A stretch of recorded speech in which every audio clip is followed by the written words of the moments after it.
거룩하신 주님의 이름으로 여러분께 이 말씀을 드립니다. 오늘 시작은 회개라는 단어로 좀 시작해 보겠습니다. 회개, 잘못이나 죄를 뉘우치고 고치는 것을 회개라고 하죠. 신앙인으로서 하나님 앞에서 잘못한 부분, 하나님 앞에서 죄를 지은 부분을 진심으로 뉘우치고 바른 삶을 살아가는 것을 회개라고 그렇게 말합니다. 회개를 하지 않는 신앙인, 회개가 필요 없는 신앙인은 없을 것입니다. 여러분들 다 신앙을 가지신 분들인데 나는 회개가 필요 없어, 나는 회개하지 않아, 이런 분은 아무도 없을 거예요. 자, 그렇다면 회개는 잘 하고 계십니까? 회개를 늘 하고 회개가 필요하다고 생각한다면 그럼 삶 속에서 회개를 잘 하고 계시냐 묻고 있습니다. 안타깝게도 회개가 잘 실천되지 않는 경우가 많은 것 같습니다. 회개의 의미를 잘 알면서도 실천이 안 되는 경우도 있겠고, 하지만 많은 경우에 회개의 정확한 의미를 몰라서 실천이 안 되는 그런 경우도 있습니다. 본인은 회개했다고 생각하지만 실상은 회개가 아닌 것이죠. 여러분, 회개란 단어를 한번 잘 보십시오. 회자와 개자가 합쳐진 말이지 않습니까? 이 회라는 말은 무슨 말입니까? 쉽게 말해서 후회한다는 말이잖아요. 후회한다. 어떤 잘못에 대해서 후회하는 마음이 회입니다. 그렇다면 개라는 말은 무슨 말입니까? 이 개라는 말은 사자성어로 말하면 개과천선을 말하는 것이죠. 그러니까 허물을 고쳐가지고 좋은 쪽으로 옮겨가는 거, 그게 바로 개인 것입니다. 개. 잘못된 삶이었다는 것을 깨닫고 돌이켜서 바른 삶을 사는 것, 고쳐서 바르게 사는 것, 그게 바로 회개다, 이런 말이죠. 안타깝게도 회만 하면서 회개했다고 생각하는 사람들이 많습니다. 후회하고 참 잘못했는데 라고 그렇게 후회하는 마음, 그런 마음, 잘못을 깨닫는 정도로 회개했다고 생각하는 사람들이 많은 것 같아요. 회개에 해당하는 히브리어는 슈브라는 단어입니다. 많이 들어보셨을 거예요. 슈브. 이 단어의 뜻은 유턴입니다. 여러분, 유턴이 뭡니까? 가는 길을 180도로 바꾸어서 가는 거지 않습니까? 좌회전, 우회전이 아닙니다. 유턴입니다. 잘못 가고 있음을 깨닫고 후회만 하고 있는 게 아니라, 아우, 나 길을 잘못 들었어, 잘못 가고 있어, 후회만 하고 있는 게 아니라 실제로 방향을 바꾸어 가는 거, 그게 바로 회개다, 이런 말이에요. 개과천선을 실천하는 게 바로 회개다, 이런 말입니다. 요즘 제가 새벽 예배 때 역대하를 설교하고 있습니다. 역대하 7장을 최근에 봤는데 7장 14절에 이런 구절이 나와요. 내 이름으로 일컫는 내 백성이 그들의 악한 길에서 떠나 스스로 낮추고 간구하면 내가 하늘에서 듣고 그들의 죄를 사하고 땅을 고치겠다, 뭐 그런 말씀인데, 여기서 떠난다는 말이 바로 이 슈브, 회개한다, 돌이킨다는 말이에요. 근데 그냥 떠나는 게 아니라 악한 길에서 떠난다 그랬어요. 악한 길에서. 그러니까 느낌이 아닌 거죠. 내가 잘못했어, 이 느낌이 아니라 확실히 악한 길에서 돌이켜서 가는 그 모습이 회개다, 이런 말입니다. 회개에 해당하는 헬라어도 여러분 보시면 메타노이아라는 단어입니다. 메타노이아. 두 개로 나눠서 생각할 수 있는데, 이 메타라는 말이 넘어서다, 바꾸다, 이런 말이에요. 여러분, 메타버스 많이 들어보셨죠? 그죠? 가상세계, 넘어선 세계지 않습니까? 이게 메타, 바꾸다, 넘어서다인데, 노이아라는 말이 무슨 말인가 하면 이게 마음, 생각, 정신이에요. 그러니까 마음, 생각, 정신을 넘어서는, 바꾸는, 그걸 말하는 것입니다. 그러니까 단순히 후회의 감정에만 머물러 있는 것이 아닌 거죠. 그런 겁니다. 행동의 변화를 일으키는 각성이다, 이렇게 생각하시면 좋겠어요. 헬라어가 의미하는 건 그겁니다. 행동의 변화를 일으키는 각성이에요. 히브리서 6장에 보시면 그러므로 우리가 그리스도의 도의 초보를 버리고 죽은 행실을 회개함과, 이때 회개가 메타노이아인데 어떤 걸 회개한다고요? 죽은 행실을 회개한다. 죽은 행실, 그것을 돌이켜서 산 행실로, 바른 행실로 가게 하는 게 회개다, 이런 말이죠.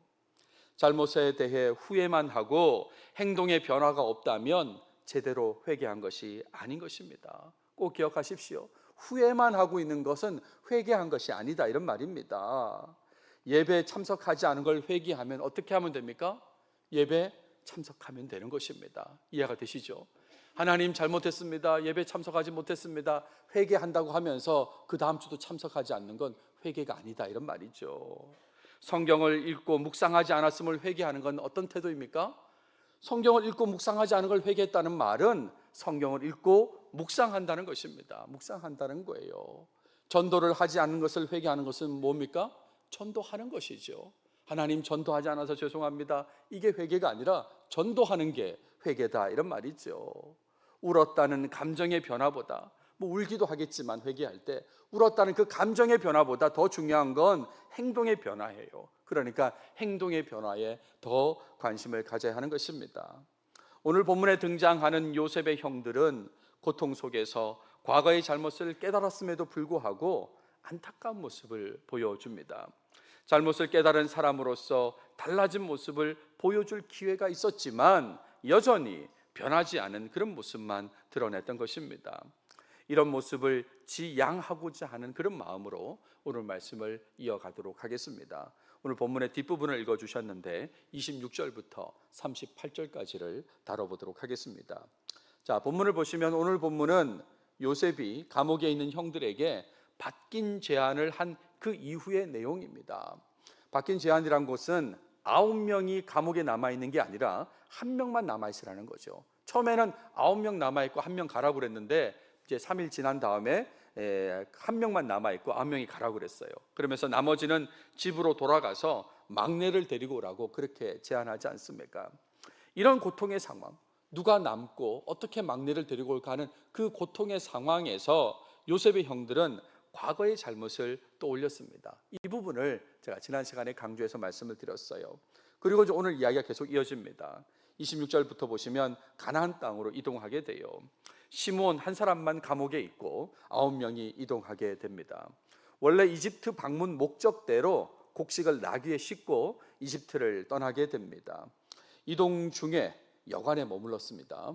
그리고 거기서 한 명이 나귀에게 먹이를 주려고 곡식 자루를 풀다가 그 자루 안에 있는 돈을 발견하게 된 것입니다. 얼마나 놀랐겠습니까? 그래서 그 돈을 발견한 사람이 형제들에게 말합니다.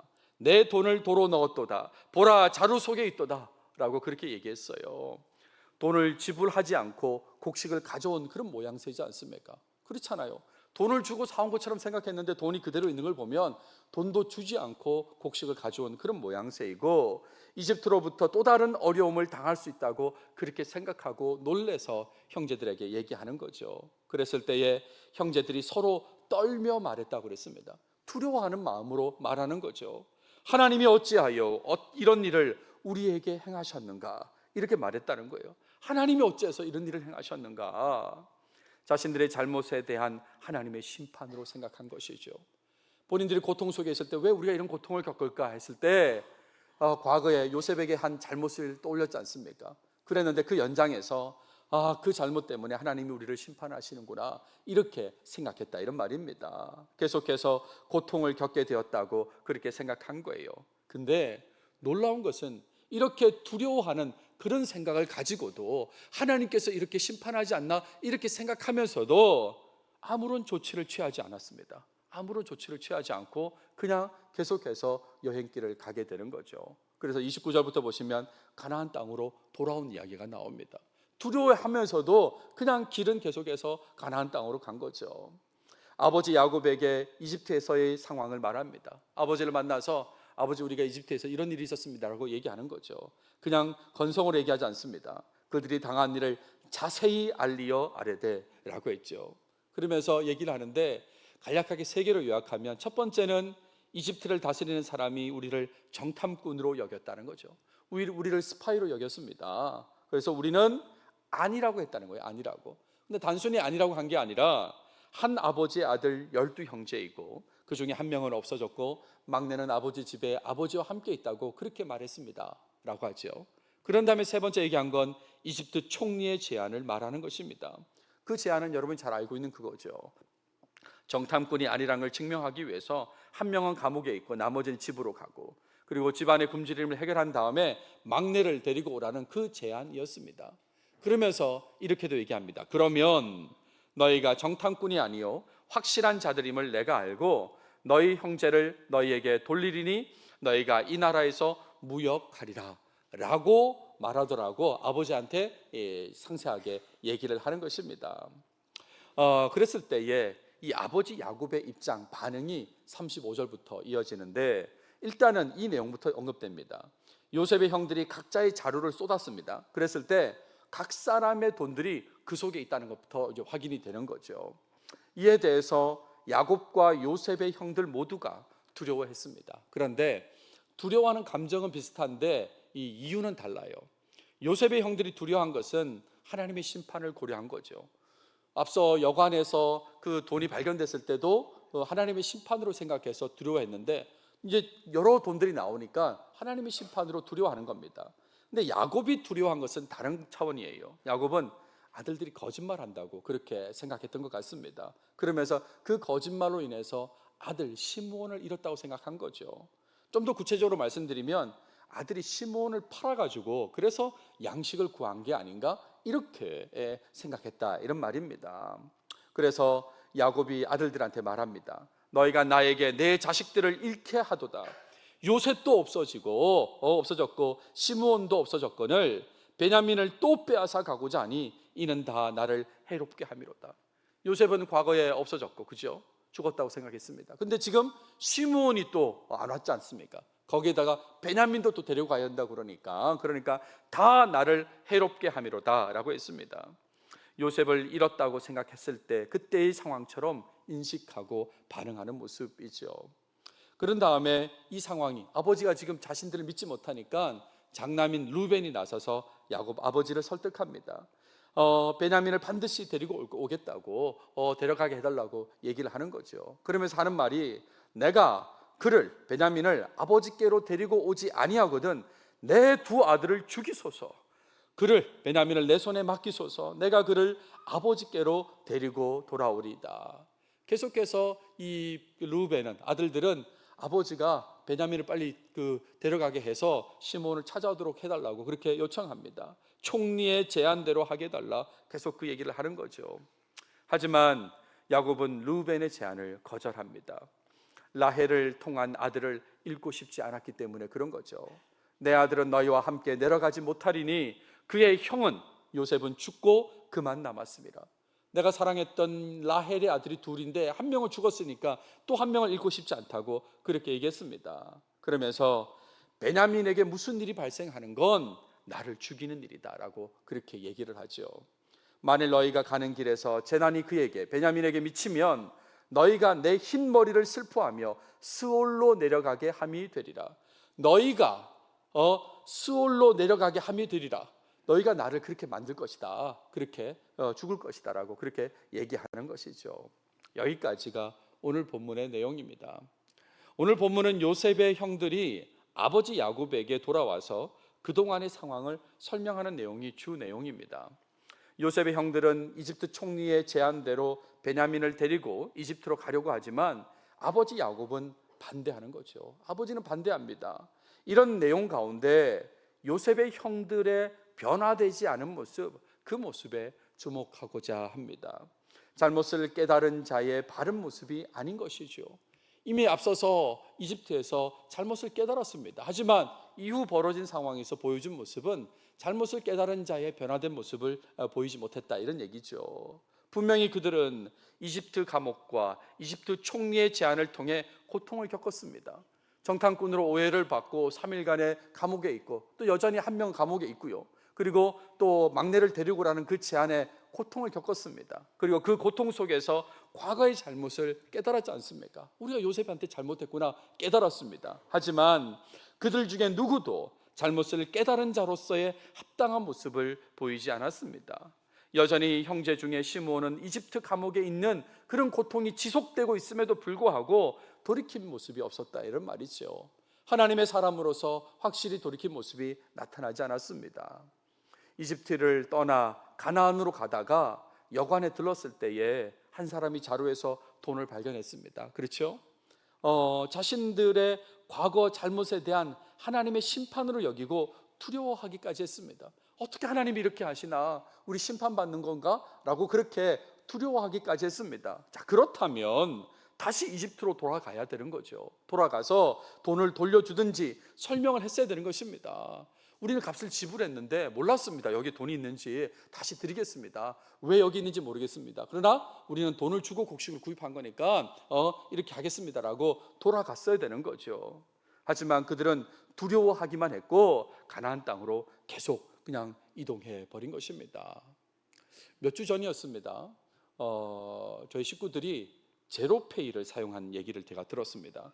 저는 뭐 모르고요. 제 아내와 애들이 이제 이 제로페이라는 거를 썼던 얘기인데 남은 돈을 다 사용하려고 이제 쇼핑을 한 것입니다. 가게 가서 이제 이 제로페이를 사용해서 쇼핑을 했는데 그리고 집에 와서 보니까 아직도 남은 돈이 있더라는 거죠. 이게 이제 그 사용 기한이 있는데 그 기한 안에 다 써버리려고 이번에 간 김에 다 쓰겠다고 썼는데 왔더니 또 돈이 남아 있더라는 거예요. 이게 어떻게 된 건가 해서 보니까 이 계산하는 사람이 몇만 원의 금액인데, 제가 정확한 금액 액수는 모르겠습니다. 몇만 원의 금액이었는데 이분이 동그라미 하나를 뺀 거예요. 몇천 원의 금액으로 계산한 거예요. 그러니까 우리를 계산했다고 하고 우리 식구들이 집에 왔는데 돈이 여전히 남아 있는 거죠. 여러분, 이렇게 되면 여러분 어떻게 하시겠습니까? 요즘 젊은 사람들 말로 개꿀입니까? 어떻게 되는 겁니까? 그냥 있으면 안 되잖아요. 그래서 다시 계산하러 가게로 간 것이죠. 이제 그렇게 되는데, 그러니까 보통의 상황에서도 그렇게 할 수 있는데 왜 요셉의 형들은 그걸 못했을까요? 고통 속에서 과거의 잘못을 깨달은 것이 맞다면, 그렇다면 돈을 발견했을 때 돌아가서 정직하게 말했어야 되는 거죠. 이런 변화된 모습을 보였어야 된다, 이런 말입니다. 게다가 아버지에게 이집트에서의 상황을 설명할 때 자신들이 깨달은 것도 말했어야 되는 것입니다. 왜 지금 이런 고통에 있는지, 여전히 시므온은 지금 감옥에 있는지, 그러면서 그 상황에 대해서 깨달은 것을 말했어야 되는 거죠. 과거 요셉에게 행한 잘못 때문에 현재 시므온이 이집트 감옥에 남아있고 베냐민도 데리고 가야 한다고, 다 우리 잘못 때문입니다라고 그렇게 얘기했어야 되는 거죠. 하지만 누구도 이 부분을 말하지 않았습니다. 누구도 말하지 않죠. 깨달은 잘못에 대해 언급하지 않고 다른 상황만 아버지 야곱에게 말했습니다. 결국 아버지 야곱은 아들들의 말을 제대로 신뢰하지 않았습니다. 아들들의 말을 신뢰하지 않았어요. 자신의 아들, 두 아들을 거론하면서 말하는 그 루벤의 제안도 거절할 정도로 야곱은 신뢰하지 않았습니다. 그런 거죠. 신앙 안에서 변화되지 못한 결과입니다. 잘못은 깨달았다고 하면서도 변화된 모습을 보이지 않으니까 그 결과가 아버지로부터 신뢰를 못 받는 그런 모습이죠. 즉 회만 있었던 모습이잖아요. 회개에서 회만 했던 모습, 그 결과가 이 모습이다, 이런 말입니다. 그래서 이런 내용으로 적용점으로 말씀드리고 싶은 것은, 잘못을 깨달았다면 하나님 앞에서 제대로 회개하는 삶, 그런 삶을 살아가시는 여러분들이 되시면 좋겠습니다. 후회만 하고 있는 단계, 그 단계를 지나서 바르게 고쳐진 삶, 그런 삶을 살아야 합니다. 이게 회개인 것입니다. 후회하고 또 후회하는 거, 그 단계를 넘어서서 바르게 고쳐진 삶을 살아야 되는 거예요. 잘못을 알고 있으면서 후회도 하면서 하나님의 심판도 두려워하면서 그런데 삶이 안 바뀐다? 이건 이상하지 않습니까? 잘못인 줄 알아요. 후회도 해요. 왜 그랬을까? 그리고 하나님의 심판도 두려워요. 그런데 삶을 바꾸지 않는다라면 정말 넌센스가 아닌가, 이런 생각을 하게 됩니다. 지난 시간에 삶의 고통 속에서 과거의 잘못을 깨닫는다면, 그렇다면 그것은 하나님의 은혜라고 했습니다.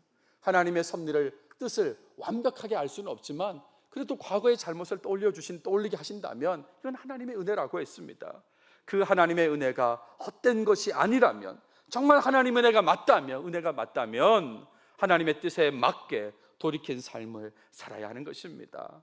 회개의 뜻에 맞게 신앙 안에서의 개과천선의 모습을 보여야 된다, 이런 말이죠. 은혜 받은 사람으로서 개과천선하는 모습을 보여야 된다, 이런 말입니다. 오래전에 기도원에 간 적이 있습니다. 집회에 참석했어요. 요즘은 뭐 기도원 모임이 잘 이렇게 활발하지 않은데 제가 어릴 때는 그게 참 활발했습니다. 가면 1시간 찬양하고 1시간 말씀 듣고 1시간 기도합니다. 보통 한 3시간 정도 집회가 진행되죠. 그래서 막 뜨겁게 1시간 찬양하고 1시간 말씀 듣고 또 1시간 기도하는 그런 시간이에요. 끝나면 다들 하나님 은혜 받았다고 그렇게 말합니다. 은혜 받았다고, 오늘 참 좋았다고 그렇게 얘기하죠. 그런데 그리고 끝나고 집으로 오려고 버스를 타려고 하면 경쟁하고, 그리고 경쟁하면서 감정을 격하게 드러내는 그런 모습을 보일 때가 있어요. 내 자리라고, 내가 먼저 왔다고 그러면서 경쟁하고 막 다투면서 감정을 드러내고. 이상하지 않습니까? 금방 하나님 은혜 받았다는 사람들이 왜 이럴까요? 왜 그럴까? 하나님의 은혜가 이상한 것일까요? 하나님의 은혜는 받아도 싸울 수 있는 그런 은혜인가요? 아니면 하나님의 은혜를 받았다고 하지만 실제로는 제대로 경험하지 못한 것일까요? 어떤 것이라고 생각하십니까? 자꾸 회만 하고 개는 하지 않으면서 하나님의 은혜를 말하는 모습은 멈추시면 좋겠습니다. 회개를 해야 되는데 회만 하고 개는 하지 않고, 그러면서 나는 하나님의 은혜를 받았다고 그렇게 말하는 모습, 그런 모습은 곤란하다, 이런 말이죠. 하나님께서 과거의 잘못을 떠올리게 하신다면 감사하시면서 힘들더라도 확실히 잘못된 모습에서 돌이키면서 살아야 하는 것입니다. 그런 거죠. 하지 않았던 것을 해야 하는 것입니다. 하지 않은 걸 하는 것이, 행동하는 것이 회개라 그랬지 않습니까?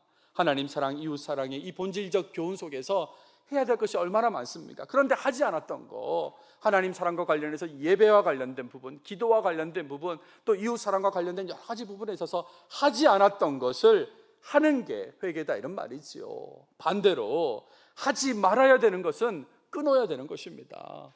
하지 말아야 되는 걸 계속 하고 있다면 그는 끊거나 멈춰야 된다, 이런 말이죠. 그게 바로 회개다, 이런 말입니다. 만약에 요셉의 형들이 돈을 발견하자마자 이집트로 돌아가서 정직하게 말했다면, 그랬다면 어떻게 됐을까요? 돈을 발견했어요. 한 사람이 그 돈을 발견했을 때 그때 바로 이집트로 돌아갔다면 어떻게 되었을까?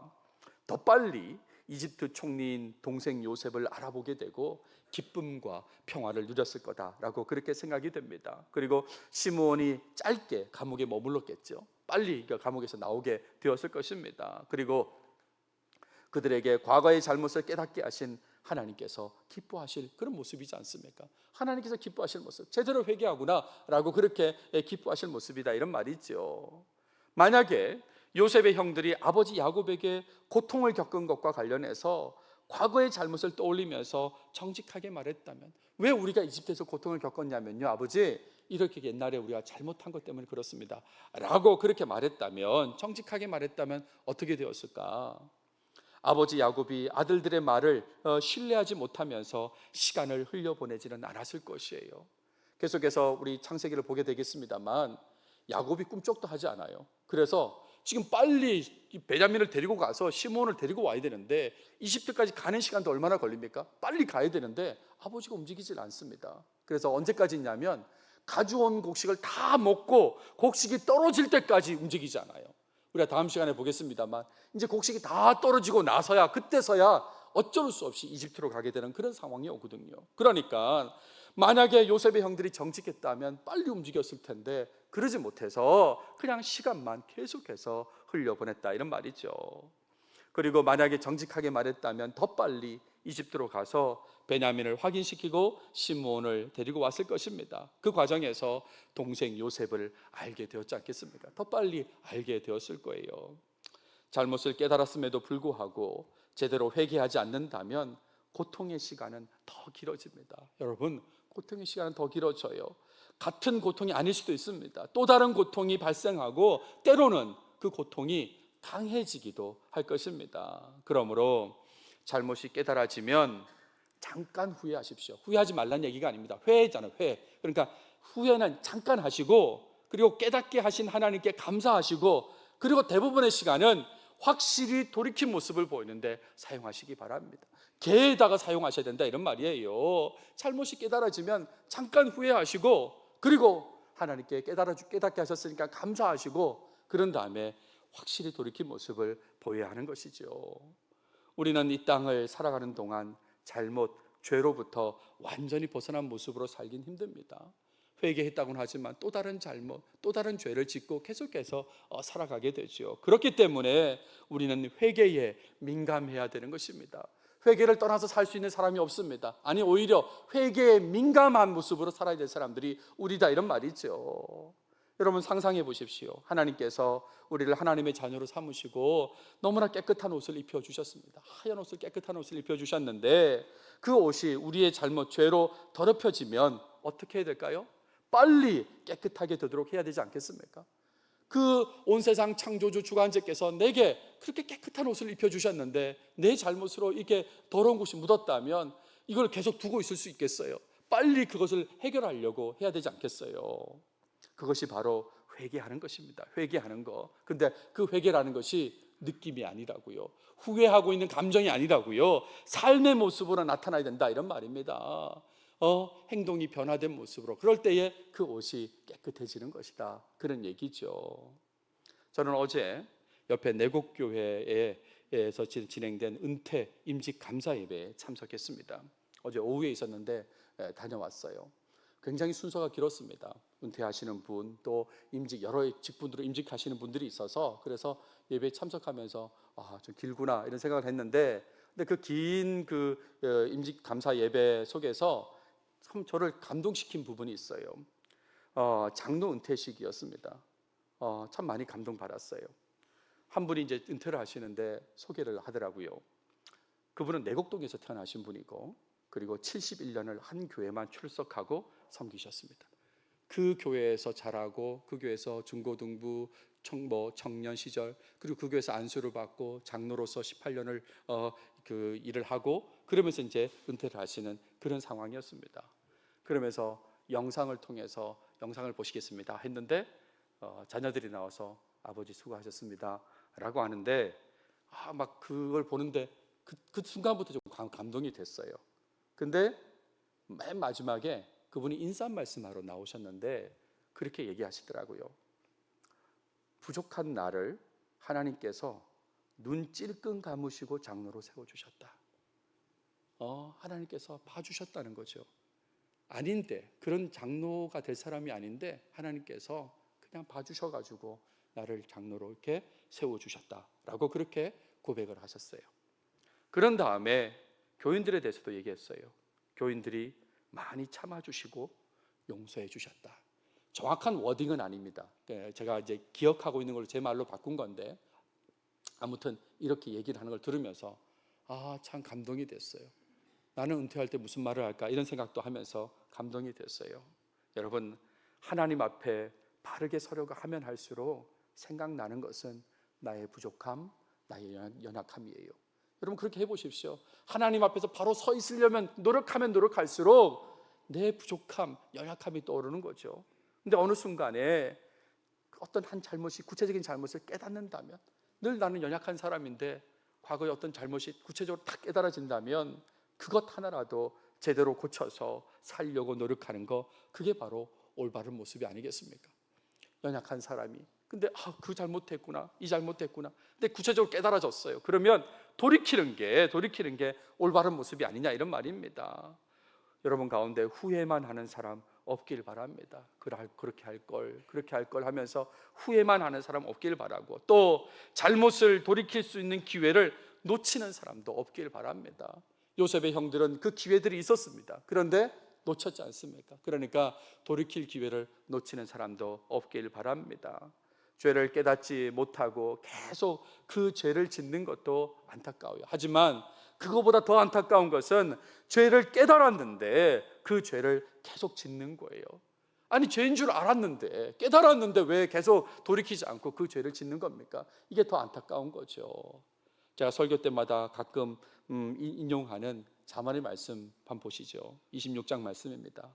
개가 그 토한 것을 도로 먹는 것 같이 미련한 자는 그 미련한 것을 거듭 행하느니라.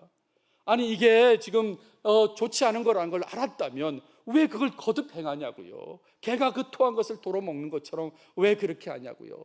확실히 돌이켜야 되는 것이죠. 어저께 그 임직 감사 예배 가운데 어떤 장로님께서 진행을 하시다가 이게 이제 시간은 많이 흘러가고 급하니까, 그러니까 좀 빨리빨리 진행을 하기 위해서 급하게 하신 말씀인데, 내용은 이런 거예요. 아까 뭐 이렇게 장로 임직자들이 한 것처럼 안수 집사 임직자들도 좀 이렇게 해주시고 뭐 이런 얘기인데, 그분이 너무 급하니까 이렇게 얘기하셨어요.